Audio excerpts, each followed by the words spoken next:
Good evening time, everybody. Hope y'all are doing all right out there. Please take time to like and subscribe to our YouTube channel if you're not already. We'd like to invite you to join on YouTube channel members, Patreon channel members, discounts, perks, and giveaways. I'd like to invite you to check out our merch store. Check us out at donkeystomper.com. Appreciate all the Patreon YouTube channel members. Appreciate all the customers, good customers, and support. All right, guys. Me and Freckles, is in the house. Freckles, hard at it like he always is. Get that camera out of here, he says. He knows. I'm making this video right here not to fuss on the guy that sent it or nothing like that. The guy sends a good guy, good customer. I'm not knocking him or nothing like that. But I want to make this video, and I'm not going to call his name, so you guys can see why and what happened.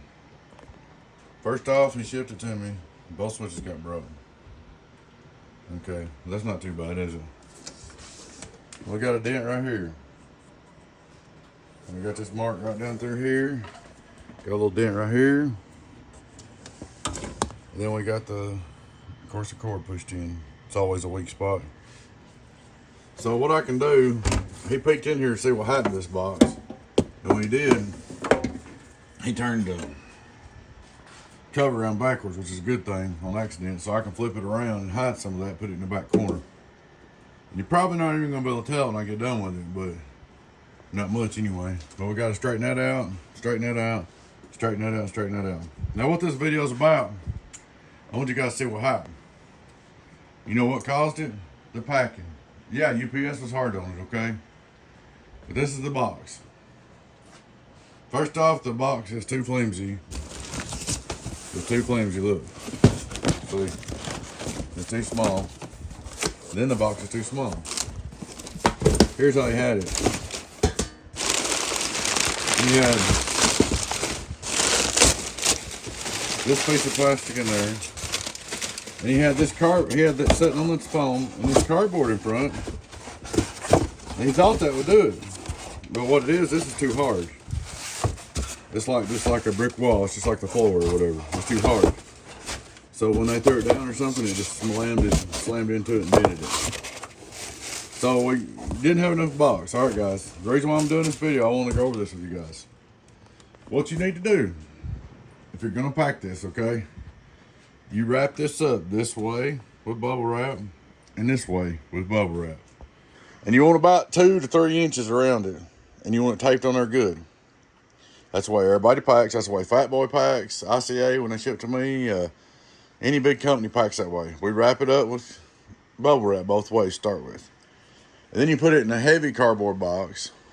If it had been in bubble wrap and had been in a bigger box, you could have put this in front and that in front in a bigger box, and it would have been bulletproof. But it's got to be in bubble wrap. It's got to be in a big enough box. Now, this gentleman had insurance. And he mentioned that to me. Well, the insured, here's how they handle this. I'm going to explain to you guys how they handle this.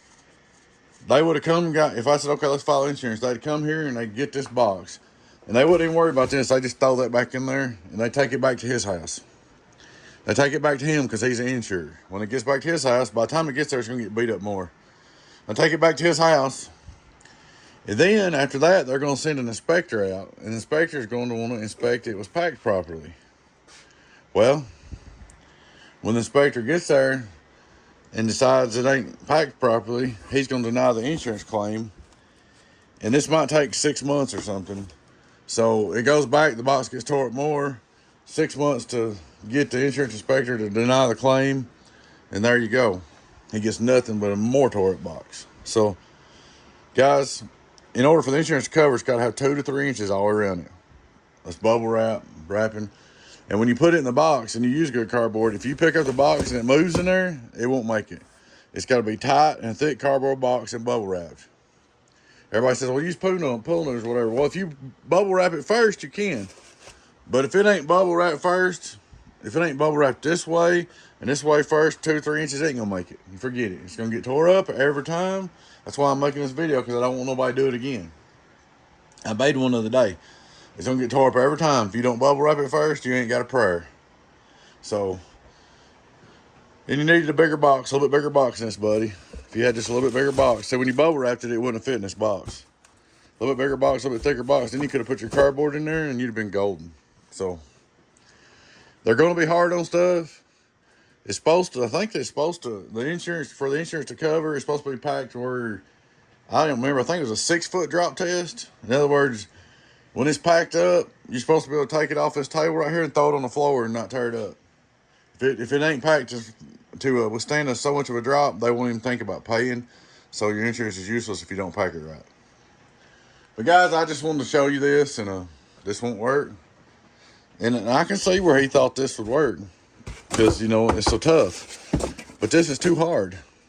I could dent that box with that. I could take it right there and hit that box and dent it. So it won't work. Guys, I just want to share that. I'm not fussing at this gentleman. This is a good customer. I like him, think a lot of him. We're going to fix his box, and we're going to straighten it up for him and get him going. And we're going to pack it back up right and ship it to him. But let's don't tear up our boxes, guys, when we don't have to. A $20 roll of bubble wrap, or $30, whatever it costs. So a roll of bubble wrap, and stopped at the UPS store and got a good box, or the Staples or whatever, and got a good thick box big enough for it, and you wouldn't have no dents in your box. So, guys, I just don't want your stuff to get tore up. That's what I'm making this video for. That's all I'm making this video for. Like I said, it ain't to insult this guy. This guy's a great gentleman. I appreciate his business, appreciate him. But, guys, I wanted you to see this. And what not to do. If it ain't bubble wrap, start with 2-3 inches all around, it ain't making it, okay? And just like my cabinets come from Alabama.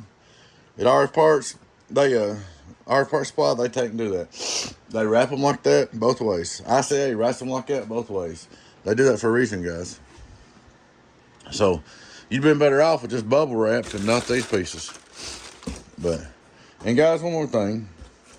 Get you some real packing tape, because let me tell you something. You think, well, it won't hurt nothing. It holds. Yeah, it holds, okay? Packing tape holds. All right, but see, I'm a UPS man, okay? I'm working for UPS, let's just say. All right, and I see this unprofessional, ugly packing. Well, and it's heavy. It hurts my back. And I see this ugly tape on, you know, who cares? So if you present a good package, chances are to make it well too. So you need to make it all taped up really nice and present a pretty package. Anybody sees something like this right here, first thing you think, people use duct tape all the time though, but first thing you think, well, that ain't no account. That's some junk, you know. So guys, take a little time to pack your stuff, save you some money, save you some heartache, because this hurts, man. You got a brand new box, dental like this, I mean, that sucks. And ends up hurting the customer, don't feel good about his box no more. I have to do more work to fix it. And I don't feel good about it. Everybody's got bad, yucky feelings about it. And then it just don't work out. It might cost me a customer because his feelings hurt because his box got tore up. Might make him get rid of his donkey stomper and not want it no more or whatever. And we just don't need all that trouble, guys. Anything we can do to avoid trouble and costing extra money and drama, the better off we are. Just like putting all the pills in there. I mean, you know, what happens when I change one pill and the customer gets a box back and it blows up again? Well, he blames me. Well, I can't help that because I didn't change them all. Well, now he says, you didn't fix my box right. His feelings are hurt. He's made me mad. My feelings are hurt. Then I lose a customer and all that. We're going to avoid them kind of situations.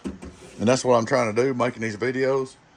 I'm trying to stop all this bad stuff from happening so we can both have a positive experience. As a customer can have a positive experience, and I can have a positive experience working for you, and everybody's happy, and we're just a big happy family. That's what I want.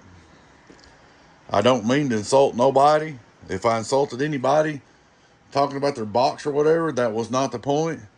The point was simply to show what not to do to stop it from happening again. If I mentioned something about, like the other day, I mentioned a box about a guy in a 2-pill and 16-pill. I know I hurt his feelings. Well, he can hurt mine a little bit, but that's a long enough story. Anyway, he didn't hold his deal up neither. But the 2-pill and the 16-pill deal, I wasn't doing that to hurt his feelings. I was doing that to make an example that, you know, if you can't run your 2-pill, you're not going to be able to run 16. You got to have your stuff right. SWRs, reflect. Let me tell you a quick story and then we'll get off here. All right. I hooked my 2-pill up in front of my 4x16. And while my antenna was down, talked to my 2-pill a lot on the ground plane. I hooked my beam back up and I had 25 watts reflect just in the dead key. I was like, what the crap? What's wrong? And I was speaking backwards. It was going back to like 15. And it usually goes back to none with the dead key. And it was going back to 2. And I was like, why? All it was, in front of my 4x16, this jumper right here, I put it in front of it and put that 2-pill in front of it. And it caused it to smack 25 watt reflect. That's how simple this stuff is and how complicated and how easy it can be manipulated. So if you put this box in front of this box, I got a reflect problem. So guys, I just want to explain that little scenario to you. Everything's got to be right. It starts at the radio, the box, the driver, the meter. Your box has got a straight through input tune. It's got an input and output tune on it when it's keyed. Everything's got to be tuned. Just because your antenna can be perfect. Your antenna can be perfect, and you can have a really crappy situation going on because of everything before it. So, and it can cause you to blow your box. I mean, you can have a perfect antenna and perfect coax coming down, and you can have a bad mismatch between the radio, the driver, the whatever, the coax and everything, and you can have 25, 30 watts of reflect and burn your box up. You can have too much average power, burn your box up. You can have a crappy tuned radio, tear your stuff up. So I just want to kindly share that with you guys. With these HG transistors and stuff, you got to run them right. And while we're at it, let's go over that real quick. Everybody says, oh, HG ain't as good as Toshiba. Well, guys, HGs are supposed to be running on 12 volts, 100 watts PEP each. Not 14.8, 15.8, 250 watts each. So we can't blame the transistor because we have to get double the power out of them. And I ain't got no choice. If I build an 8-pill and it did 800 peak, let's just say I build an 8-pill, it does 800 peak. If I build an 8-pill and it's doing 800 peak, nobody'd buy it. So the day's market forces me to make an 8-pill do 2,000 or 1,500 to 2,000. And that's going to be harder on transistors. They're going to be like 30% duty cycle or something. That means they're made to say, hello, how you doing, key and unkey. If you key them up 100%, they're going to wear out, they're going to blow, they're going to go out on you. I mean, even if everything's perfect. So we're running the pills too hard. I mean, that's just the way it is. Not just me, everybody. You, me, and all. Really, what you ought to do is build a box twice the size you want and run it half power. If you want a 2,000, you ought to build a 16-pill, run it 2,000. But we ain't going to do that because we want to get 35 to 4 out of a 16-pill. Some guys are claiming to get 5 out of 16-pill. I seen a guy the other day build a 24-pill and was claiming 8,500 watts. And I wanted so bad to call him out on it, but I didn't. I just let it go. 24-pill, 82, feels doing 82, 50 something. So, and I know good and well if I got that box here and tried to run it at 8250 and shoot skip, it'd blow up on me the first day. So, I mean, they're 12-volt transistors, 100-watt PEP each. They're not 18-volt, 17, 16, 15-volt transistors, 200 to 300 watts peak each. So, if you're going to run them hard like that, you got to run them easy. If you're going to run them hard like that, you got to be prepared to work on them. If you want an 8-pill and you don't want to work on it, run it 800 PEP in a perfect antenna and you won't never have to work on it.